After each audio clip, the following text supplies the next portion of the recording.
আসসালামু আলাইকুম রহমতুল্লাহ। আজকে এমন একটি সময় এই ভিডিওটা বানাচ্ছি, সত্যি আজকে আমরা জাতি হিসেবে লজ্জিত, আমরা মানুষ হিসেবে লজ্জিত।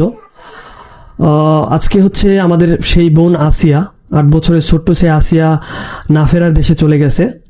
ইন্না লিল্লাহি ওয়া ইন্না ইলাইহি রাজিউন। আল্লাহ তাআলা তাকে জান্নাতের উচ্চ মাকাম দান করুক। আর আমরা জানি যে যারা নির্যাতনের ফলে মারা যায় তাদেরকে শহীদ হিসেবে গণ্য করা হয়। আল্লাহ তাআলা পবিত্র কোরআনে ইরশাদ করেন যে তোমরা তাদেরকে মৃত বলে না, তারা হচ্ছে জীবিত।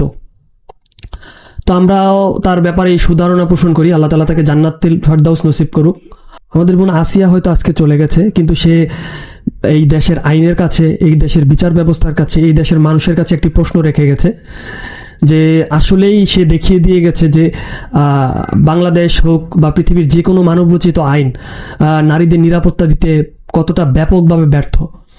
কারণ আমরা একটা বিষয় দেখেছি যে এই দেশে ধর্ষকের শাস্তি হওয়ার আগে ধর্ষিতাকে এই দুনিয়া ছেড়ে, এই দুনিয়ার মায়া ছেড়ে চলে যেতে হয়।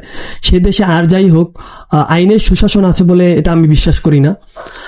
কারণ হচ্ছে আমরা বিগত দিনেও দেখেছি যে এরকম ধর্ষণের কেসগুলোতে হচ্ছে সবকিছু থাকার পরেও, এখন আধুনিক যুগ, সকল ইনস্ট্রুমেন্ট আছে, ডিএনএ পরীক্ষা থেকে শুরু করে সবকিছু খুব দ্রুত সময় প্রমাণ করা সম্ভব।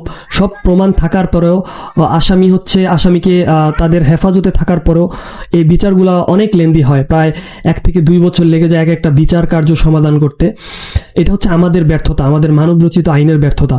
কিন্তু এই জায়গায় যদি আমাদের ইসলামী রাষ্ট্র হতো, আজকে যদি এটা ইসলামী রাষ্ট্র হতো, ইসলামী রাষ্ট্রে হচ্ছে ধর্ষকের সর্বোচ্চ শাস্তির বিধান করা হয়েছে, যেটা কিনা 1500 বছর আগে আমাদের হযরত মুহাম্মদ সাল্লাল্লাহু আলাইহি ওয়াসাল্লাম ইসলামী রাষ্ট্র যখন প্রতিষ্ঠা করে তখন এই আইনটি হচ্ছে কার্যকর করেন। কিন্তু এটা আমাদের মানুষ হিসেবে ব্যর্থতা, মানবরচিত আইনের এটা ব্যর্থতা যে এই 1500 বছর পরও আমরা এই মানবরচিত আইনে এই ধর্ষণের হচ্ছে সর্বোচ্চ শাস্তি নিশ্চিত করতে পারিনি, যেটা কিনা ইসলাম 1500 বছর আগে, 1400 বছর আগে হচ্ছে এই জিনিসটা হচ্ছে কার্যকর করেছে। তো আজকে যদি এটা ইসলামিক রাষ্ট্র হতো, অবশ্যই ধর্ষকের শাস্তি হচ্ছে তাকে রজম করা, তাকে কোমর পর্যন্ত মাটিতে পুঁতে রেখে তারপরে হচ্ছে যতক্ষণ না সে মারা যায় তাকে পাথর মেরে হত্যার নির্দেশ দেওয়া হয়েছে। তো দেখুন, মানবরচিত আইনে কিন্তু অনেক ফাঁকফোকর। একজন ধর্ষক টাকা হলেই সে এই বিচার থেকে খালাস পেয়ে যেতে পারে, নানা রকম অনৈতিক সুবিধা পেতে পারে। কিন্তু ইসলামের কিন্তু এটা নেই। যদি ইসলামী খেলাফত বা শরিয়া ব্যবস্থা দেশে থাকতো তাহলে হচ্ছে এইসবের কোনো সুযোগই ছিল না। এবং অতি দ্রুততার সাথে আমাদের মানবরচিত আইনে যেমন এই বিচারগুলা লেন্দি হয় অনেক, কিন্তু ইসলামে হচ্ছে প্রমাণ হওয়ার সাথে সাথে তাকে হত্যার যে হুকুম দেওয়া হয়েছে সেটা সাথে সাথে কার্যকর করা হয়। তো এই হচ্ছে মানবরচিত আইন এবং আল্লাহর আইনের মধ্যে পার্থক্য।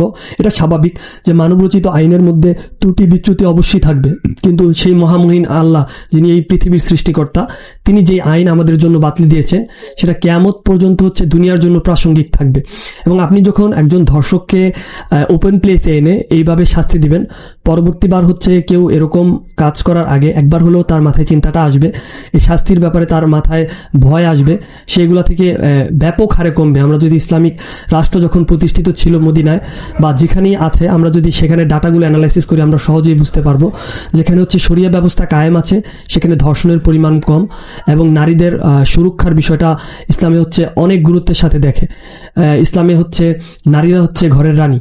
তো সেক্ষেত্রে আমরা চাই যেই শরিয়া ব্যবস্থায় যেই ধর্ষকের যেই শাস্তির বিধান রাখা হয়েছে সেটি অনতিবিলম্বে বাংলাদেশে কার্যকর করা হোক এবং নারীদের নিরাপত্তা নিশ্চিত করা হোক।